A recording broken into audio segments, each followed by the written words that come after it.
morning. Oh boy, Monday morning. Today we begin the sixth in a series of hearings conducted by the Joint Fiscal Committees of the Legislature regarding the Governor's proposed budget for the fiscal year 2016-2017. The hearings are conducted pursuant to the Article 7, Section 3 of the Constitution, Article 2, Section 31 and 32A of the legislative law. Today, the Assembly Ways and Means Committee and the Senate Finance Committee will hear testimony concerning the budget's proposal for housing. And I have joined with me Assemblyman Keith Wright, Assemblywoman Bouchette, Assemblyman Kuzik, Assemblyman Dillon, Assemblyman Mosley, Assemblywoman Seawright, Assemblyman Pichardo, and myself, Assemblyman Oaks, to tell us his name. Yes, actually, we've been joined by the ranker, Assemblyman Fitzpatrick. And Assemblyman Jeff Aubrey is also with us. And Senator Young, would you give us your folks? Thank you, Assemblyman, and good morning. I'm Senator Catherine Young, Chair of the Senate Finance Committee, and we're joined today by Senator Betty Little, Chair of the Housing, Construction, and Community Development Committee, also Senator Diane Savino, Senator John Bonasic, Senator Leroy Comrie, and Senator, last but not least, but Senator Liz Kruger. Before introducing the first witness, I would like to remind all of our witnesses testifying today to keep your statements within your allotted time so that everyone can be afforded the opportunity to speak. The first witness is the New York State Homes and Community Renewal Commissioner James Rubin. Good morning. Good morning, sir. Let me say before I start, first, thank you for having me.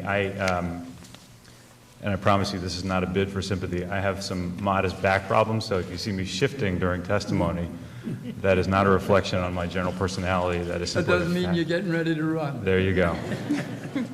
You're free to lock the doors. Good morning, chairpersons Young, Farrell, Wright, Little, and distinguished members of the legislature. It is a pleasure to testify before you today on the housing portion of Governor Andrew M. Cuomo's executive budget proposal for state fiscal year 2016-17. This budget continues the governor's commitment to fiscal discipline and strategic investment. It is the latest example of his work to restore New York to its traditional place of leadership among the states. With your help, we have passed budgets on time, lowered taxes and unemployment rates, and launched an extraordinary range of infrastructure projects in every corner of the state, as well as programs that tackle the greatest challenges that we have. The governor's 2016-17 executive budget and the speech he delivered 2 weeks ago made clear his conviction that housing is a cornerstone of his agenda. With 30 years of leadership in this field in the nonprofit sector and serving as HUD secretary, the governor knows that housing is essential to a brighter future for New Yorkers, and that, like good roads and bridges and a solid education, assuring that people have quality homes they can afford makes life better, communities stronger, and opportunities greater for everyone. As you may know, I've been commissioner of HCR for 7 months now. In that short time, I've had the opportunity to travel the state, often with many of you, where I've seen incredible work being done to increase access to housing and build vibrant, livable communities.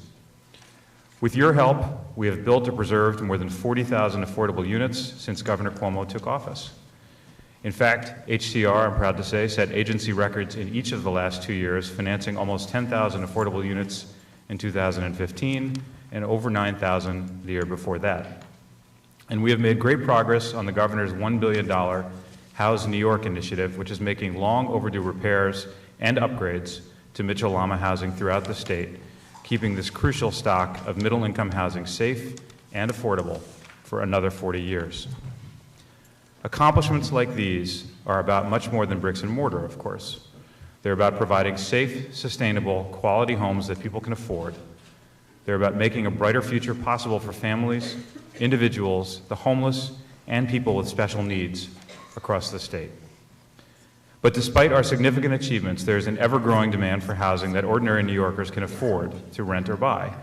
And for the most vulnerable among us, the search for a home often ends in a shelter or on the street. That's why the governor now proposes an unprecedented $20 billion investment in affordable housing and addressing homelessness. First, under the comprehensive House New York 2020 plan, the governor is committing $10 billion to build or preserve over 100,000 housing units over the next 5 years. This includes 50,000 units of new construction and money to preserve 50,000 units that already exist but are in desperate need of rehabilitation and must also stay at rents that people can afford. The majority of units will be targeted to low and very low-income households. Our plan leverages successful HCR programs to address the diverse housing needs across the state and to create new opportunities for low and moderate-income households. The governor's budget also launches a $10 billion multi-agency, multi-pronged attack on the human crisis of homelessness that is evident across the state. Each night in New York, more than 75,000 people sleep in homeless shelters, and more than 4,000 homeless people sleep on the street. This is a crisis that affects families, individuals, and children of all ages, and no area of the state is immune. The governor proposes a historic commitment to expand the supply of affordable housing with critical support services by 20,000 units, including 6,000 in the next 5 years. This commitment is fully backed by $2.6 billion reflected in this year's state budget. In addition, the state will spend $7.8 billion for other homeless housing and services. Supportive housing is essential for helping the homeless and people with special needs live independent, productive lives as part of their communities. Governor Cuomo is committed to investing in quality supportive housing, and over the past 4 years, HCR has actively worked with other agencies to increase the supply of supportive housing. Since the governor introduced the Medicaid redesign team, for example, HCR has closed on 15 multifamily projects that include almost 800 supportive units using those MRT dollars. In closing, the governor's 30-plus years of housing experience and commitment to meeting the needs of the state has positioned New York as a national leader in the field of affordable housing. This executive budget builds on our accomplishments, propels us forward, and ensures our commitment to affordable housing results in real opportunities for New Yorkers. I'd like to thank you for your partnership and our successes thus far. I look forward to working with you to take the next step on this journey, and I'm happy and available to answer your questions. Thank you very much. Thank you very much. First to question, Assemblyman Keith Wright, Chair of the Housing Committee. Good morning, Commissioner. Good morning, sir. It's good to have you. As a lot of us that have been grappling with the housing issues are very excited about there being some money to play with regarding housing. The governor is, I guess, called for proposed $20 billion over 5 years. Can you walk me through or walk us through the funding sources for that $20 billion? Thank you for the question, Mr. Wright. So I think our staff has started to meet. My understanding is the staff from the Department of Budget has started to meet with the legislative staff to brief them on the sources of the funding. So rather than get too far into the detail right now, what I would say is the budget absolutely contains a substantial amount of new capital funding for the next, in this year's budget, but adequate for funding much of our plan for the next 5 years. And then in the 5-year capital plan is the rest of the capital funding needed to meet our 100,000 unit commitment. You're calling for construction of about 50,000 new affordable units and about 6,000 supportive housing units. It's an aggressive construction timeline. Is that truly feasible? It's absolutely feasible, sir, and it's really the missing piece. The agency has done extraordinary work, as I mentioned in my opening testimony, just in the last few years to show that they can meet any goal that's set in front of them. What they need really was more capital for the existing programs, and that's what this budget provides. The new units, will there be green? I mean, everything is building green right now for conserving energy and such. Will that be a part of the construction of the new units? Absolutely, sir. The agency has taken a number of steps in the last few years to incorporate green standards and other sustainable measures into all of our requirements, and we'll do so going forward. I don't want to take too long because housing is an issue that everyone seems to be an expert on, and certainly there are nothing but experts here. But last year's budget process, well, let me just say this. Our New York City public housing authorities have been neglected over the years by not only the federal government, but the state government and also the city government. And this is some of the best housing stock in the city of New York. And the state budget, and specifically the legislature, specifically Assembly in particular, came up with a historic, absolutely historic allotment of capital, somewhere around $100 million, which had never been done, and something that I think we all up here should be proud of. And we were able to give that money to the New York City Public Housing Authority. What is the status of that money from last year's budget? So you're exactly right, Mr. Assemblyman. The commitment of $100 million from last year's budget was historic, much needed. As you say, NYCHA needs money. I believe we announced, or it was announced by the governor back a couple of months ago, that the first $40 million of that $100 million had been allocated to number of critical security projects that were listed out at the time, and I know that that work is underway on those projects between NYCHA and the agency the state agency that's overseeing the work, DASNY. I believe that the full capital, it's called the NYCHA Capital Revitalization Plan, is under review by the Department of Budget and should be completed very, very soon, at which time they'll provide to your legislative staff. So you're saying 40 million of the 100 million has been allocated? That's correct. And that's specifically for security cameras and such? Correct. Cameras and other security measures. Okay. And what about the next 60 million? And how and when do you perceive that monies would be allocated to the New York City Housing Authority? My understanding, sir, is that the capital revitalization plan that it actually contains the entire 100, but the remaining 60 is the part you're asking about, is under review at the Department of Budget, and its release is imminent. Do you know about how long that would take, that review process? I don't, sir. Well, and the reason I'm asking is that folks from the New York City Public Housing Authority have stated, no, we haven't gotten any money and such. So and of course, we are all committed to the bottom line of trying to make sure that the folks from the New York City Public Housing Authority don't get caught up in bureaucratic delays and such, because they certainly need the money, and we have to get that money out the door. So I think that's good. I mean, I think the security cameras and such, security for public housing is essential, and hopefully we'll be keeping an eye on that, making sure we can get that other 60 million out of the door. Mitchell-Lama, you talked about Mitchell-Lamas in your testimony. Could you expand on how we're helping to keep that great program alive? Absolutely. It is a great program, as you say. It's one of the really historic contributions to middle and affordable housing, middle income and affordable housing that the state has made over the years. And I suspect that there's nobody on the panel in front of me that doesn't have at least one Mitchell-Lama development in their district. I know I had the opportunity to talk to Senator Little about hers last week. The governor is fully committed to restoring the Mitchell-Lama properties that are out there to a state of good repair. Because of the nature of the program, many of them over the years have sustained substantial deferred maintenance. His House New York, $1 billion House New York plan that I mentioned in my testimony was, for the most part, a several $100 million commitment on the governor's part to bring the Mitchell-Lama portfolio back into repair, and at the same time strike agreements with those buildings where possible to keep them affordable at the same level for the next 40 years. And we are, I think, more than halfway. For the next how many years? I'm sorry. 40. 40. Yeah, as wherever possible. And the agency is about more than halfway towards its goal that the governor set with that. So towards the entire portfolio that we are responsible for, we're about halfway towards bringing it up to speed.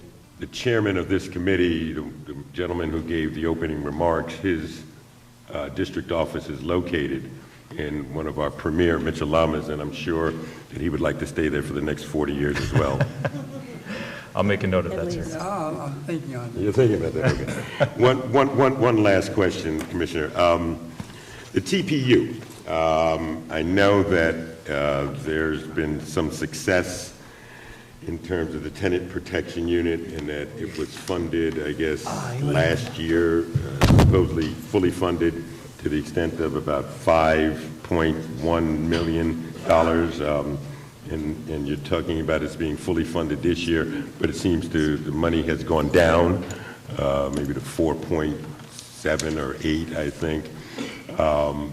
Is there any talk of expanding the TPU, because it's really seems to have met with some success, and I think it's helped a lot of tenants. Assemblyman, I share your pride in the work that the TPU has done. It was one of the early contributions that the governor made towards to the field of tenant protection when he formed it several years ago. As you know, the TPU is a proactive investigative arm of the Office of Rent Administration, and it's funded every year as part of the ORA budget, and the same is true this year.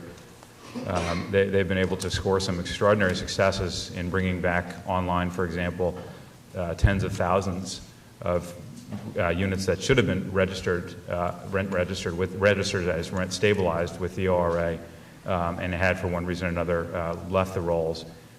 They've also, working with the members of a joint task force, the Attorney General's office, and City HPD, managed to bring some groundbreaking actions against landlords who were illegally harassing tenants, and we expect that the same work with the funding that is in the budget, the same work will be able to go forward the next year and year after that. Thank you. One last question. In 2015-16, we appropriated $439 million from the J.P. Morgan Chase settlement to various housing programs, and I believe only $20 million of that has been spent. Why is it moving so slowly? Your numbers are right. About $439 million from the J.P. Morgan settlement funds. About half of that actually was allocated to our agency. It was as my understanding is, the entirety was for housing purposes, but not all of it was for housing work that's done by our agency. We share with other agencies some of the responsibility.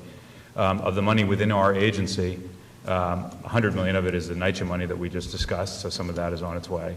And then the remainder is actually well on its way out the door. It was just as sort of a procedural matter. It was appropriated in last year's budget, so call it April 1st of last year. And from there went out through a number of RFPs, our usual capital allocation process, so that the public had the opportunity to apply for the money through the various programs that it was spread through. Those applications are back in. My understanding is the awards have been made and contracts are just being signed. So it's actually on pace with our usual capital process, and the money is moving out the door. It's gone through our usual process. Thank you, Mr. Chair. Mm-hmm. Thank you very much. We've been joined by Assemblyman Ortiz and Assemblywoman Walker. Senator. Thank you very much. And first I'd like to announce that we've been joined by Senator Adriano Espaillat, who is the ranking member on housing. Also, we've been joined by Senator Brad Hoylman, Senator James Sanders, and Senator Gustavo Rivera. So, good morning. Good morning, ma'am. It's so great to have you here today. I think I suspect why your back hurts, because I know you have, as you pointed out in your testimony, that you have been traveling the entire state. And so I wanted to take this opportunity right now to publicly thank you for coming all the way out to Livingston and Allegheny counties. They're still buzzing in Mount Morris, and as you know, we've been able to transform the downtown of that community, and I'm glad that you're able to see that transformation firsthand. And I want to thank you because I know that you understand how incredibly important housing is, not just for quality of life issues in New York State, but also how important it is to our economic growth and revitalizing neighborhoods and communities. So thank you for that. And I hope your back feels better soon. Thank you, Senator. Next time we'll probably use a car instead of walking. I think we'll probably do better. Yes, exactly. You have a big but mistake. I do want to point out, you've only been to 2 of my 4 counties, so we need to get you out to Chautauqua, Cattaraugus. And as you know, there's 4,100 square miles in my district, so I would love to have you see all of my communities. I don't think that's possible, though, because you'll end up in the hospital. I have no spring break plans. So at this time, though, I'd like to defer, and I'll have some questions in just a moment, but I want to defer to my colleague, Senator Betty Little, who's chair of the Housing Committee, for some questions. Thank you. Thanks for being here. And on that follow-up from Senator Young, I have 6 counties you can visit, so we'll keep you busy, that's for sure. Certainly, I appreciate the governor's realization and work on the housing infrastructure. It's just as important as roads and bridges are throughout the state. And as you talked about the House New York program, I'm sure there are many housing programs, and you've developed already some units. But I would like to ask, first of all, how do you expect to be able to spread the units geographically throughout the state? And is there an expectation that there would be a local share in any part of this plan? And also, are they all low income, or is there going to be some mixed income modeled in with them? Thank you for your question, Senator. I just want to make sure that I think it was 3 questions. I want to make sure that I don't miss any of them. Perhaps in reverse order. In terms of mixed income, we do focus our work predominantly, as I mentioned in my opening testimony, on meeting the needs, the affordability needs of low and very low income New Yorkers. But the mixed income, and it's a more recent contribution, a more recent addition to our arsenal of programs, but mixed income programs have proven to be extraordinarily popular. They make other housing, they help stretch our dollars farther. They enable us to leverage the money that you all make available to us further through mixed income development. And we are absolutely going to continue that work all throughout the state. In terms of, to that point, in terms of geographic diversity, as you know, our agency has a statewide mandate. Senator Young sort of referred to that. And much of the work that we have done over the past several years, even in our record-breaking years, has been outside of New York City. And often, as I said, in your district or the districts of many of your colleagues, we're absolutely committed to continuing geographic diversity. I anticipate that of the 100,000 units that I referred to, about half should be outside of New York City, about half will be inside of New York City, which is a roughly even split. And I'm going to be keeping a very close eye on that. Okay. As far as local share, I can't say that right now, as I sit here, that I know of any programs that have a specific local share, but I'd have to defer. We can come back to you with some answers on that. Okay, thank you. And do you think the stall in the 420A program will affect your ability to achieve this goal of the 100,000 units? The 421A? Yes. Yeah. 421A, it's a good question. 421A has been an important piece of the affordable housing development picture in New York City for going on 40 years. That's not what its origin was, but that's what it's turned into. And obviously having it makes it easier. But the fact is we've done a tremendous amount of work inside New York City without 421A.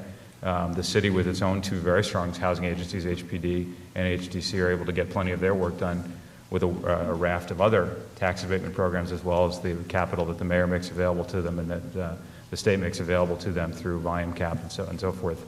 In the last legislative session, the structure that was set up was that the 2 sides, labor and the real estate community, were asked to sit down and try to come to some agreement. They were, my understanding, the same as yours, I assume, they were unable to come to that agreement, and 421A has expired as a result, but I fully anticipate that we'll be able to meet all of our goals with or without 421A. Good. It was mentioned earlier, the mortgage insurance fund. We're taking another $25 million, going up to $150 million. Do you know what the excess reserves are there and how that has any effect by taking more out of it? So the mortgage insurance fund is really, as you know, is one of the gems of HCR's portfolio. It enables us to do an immense amount of work beyond the capital that we are appropriated every year. Every year, the mortgage insurance fund has a certain amount of excess reserve that is typically allocated, as you're referring to other housing needs. The critical thing to understand about the mortgage insurance fund is that its credit rating always has to stay very, very strong, or it loses the ability to do all of this good work. It has a very strong credit rating. It's got extraordinarily strong fiscal management. And I think the amount of money that you see coming out of it this year, as in past years, is about the outer edge of where we want to go. Okay, thank you. It was mentioned before the Mitchell-Lama projects, and when I first came to the legislature, it's over 20 years ago, I had no idea what a Mitchell-Lama project was, but I'm really excited now that I have one in Malone, very close to the Canadian border, 185 apartments being restored and rehabilitated and everything else. So I'd love to see for our Senate Housing Committee a list of projects and their locations so that we could look at how we could get more of them around the state, as well as some of the reasons why some get denied. That's hard, I'd love to understand that better, why there are some projects. So it's not really a question. That's fine.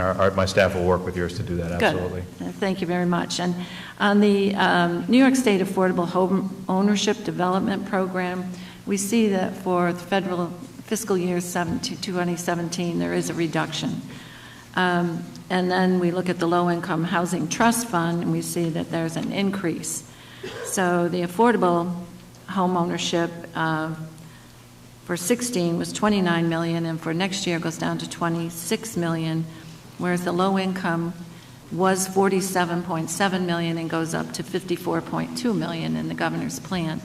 I just would ask, is there lower demand for affordable home ownership, and why there is a disparity in both of these funds, which at one time I understand were the same financial commitment? I wonder, Senator, I'm going to defer the specifics of those individual line items to a discussion between our staff and yours, but I will say that, if that's okay, but I will say that it really is, I think it's less about a disparity than it is about perhaps usage in one particular year. Mm-hmm. And then the budget staff and our staff use that as a bellwether to determine the amount of capital that should be applied to those programs for the next year. But then, of course, with the new capital allocation of the $1.9 billion of new capital for affordable housing, we will have a certain amount of latitude to spread that into programs as the need, as projects come to us that are in need of capital, some of which would otherwise fit under the programs you just mentioned. So we've got a tremendous amount of flexibility at the agency. Okay, well, thank you. And I do have more questions. I'll come back later. Thank you. Thank you very much. Thank you. We've been joined by Assemblyman Weprin. Next to testify, Assemblyman Fitzpatrick. Thank you, Mr. Rubin, for being here. Quick question on the mortgage insurance fund. How large is the fund? You're taking out 153 or so million. How large is it in totality? So, Mr. Fitzpatrick, I'll have to come back to you with exact numbers. It's in the billions. The billions? Yep. Okay. So how much, at what point, how much can you take out before the credit rating is possibly affected? Sure.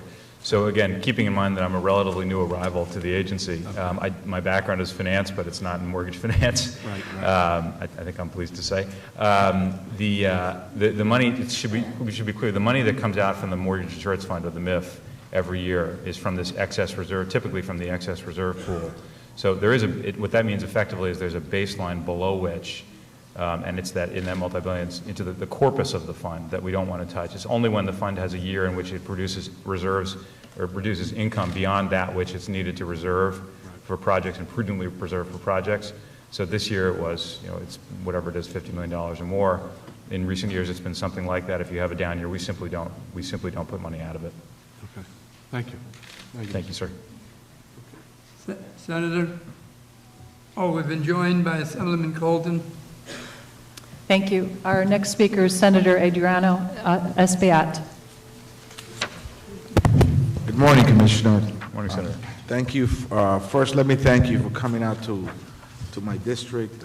As you know, I represent the district with the highest number of rent-stabilized units, and also a district that, in the last census, saw the sharpest exodus of residents, second only to Buffalo, New York. So this is, housing is a critical issue. I also want to thank Richard White, the head of the Tenant Protection Unit, for the fine work that he's done recuperating units, rent-stabilized units that we had illegally lost, and he's done a great job, and I think we're looking to do even better as we move forward. So I want to take time to also congratulate him. As you know, the governor announced a $20 billion allocation for housing, 10 of which will go for affordable housing, creating 50,000 new units and preserving another 50, and the rest of the funding to address the homelessness issue, 6,000 supported beds and 1,000 shelter beds. What is the timeline for building the affordable units, and how many projects do you expect to begin this fiscal year? Senator, thank you for the question. Before I answer, I just wanted to make a point that every time you thank Richard White publicly, I have to give him a bigger office. And we're That's running good. out of offices of that kind of size. So I'll have to ask you to hold off. If he keeps it up, he'll have the corner office. I understand. What makes you think he doesn't have the corner office? Senator, it's a great question. I appreciate it. Our timeline, so there's two pieces of the housing plan, as you rightly said. There's the 50,000 affordable housing units over 5 years, fully funded, and there's 50,000 new construction and 50,000 preservation, and then there's an additional 6,000 of supporting housing units. The 5 years of full funding is what we expect to need to build out to meet those goals. Whether we start, as you know, the timeline, you well know, the timeline for construction of a newly constructed housing project is somewhat unpredictable, particularly if you're talking about New York City, where you have, but true all over the state. So I expect that you'll see different timelines for different kinds of projects, but we also built in a substantial expectation of preservation into our plan, because much as we talked about, Mitchell-Lama is a perfect example. Much of the work, the good work that we can do, is just preserve existing housing, and that has a much shorter timeline.